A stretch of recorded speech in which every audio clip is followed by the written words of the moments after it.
ఈ హేరోదు జన్మదినం రోజున దేవుడికి ఏమైనా మహిమ వచ్చిందా? దేవుడికి ఏమైనా మహిమ వచ్చిందా?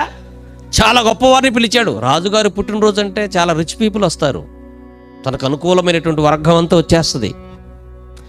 ఏమైనా అందులో దేవునికి మహిమ వచ్చిందా? పైగా ఒక నీతిమంతుడు చంపబడ్డాడు, ఒక నీతిమంతుడు చంపబడ్డాడు. చూడండి, కాబట్టి జన్మదినాలైనా ఏదైనా దేవుణ్ణి ఘనపరచడానికి మనం చేసుకోవచ్చండి. దీని గురించి పెద్దగా జుట్టు పీక్కొని చేసుకోవాలా వద్దా అని దీనికి సిద్ధాంతాలు మాట్లాడవలసిన అవసరత లేదు. చాలామంది ఏం చెప్పుకుంటున్నారంటే, కొంతమంది కొన్ని డాక్టర్స్ వచ్చేసేయండి, అసలు జన్మదినం అన్న పేరే ఎత్తకూడదు. అంటే ఒకని జన్మదినము కంటే మరణదినమే మేలని దేవుడు అన్నాడు కనుక, ఒకని జన్మదినం కంటే మరణదినమే మేలు అన్నాడు కనుక, ప్రభు మహిమ కోసం నువ్వు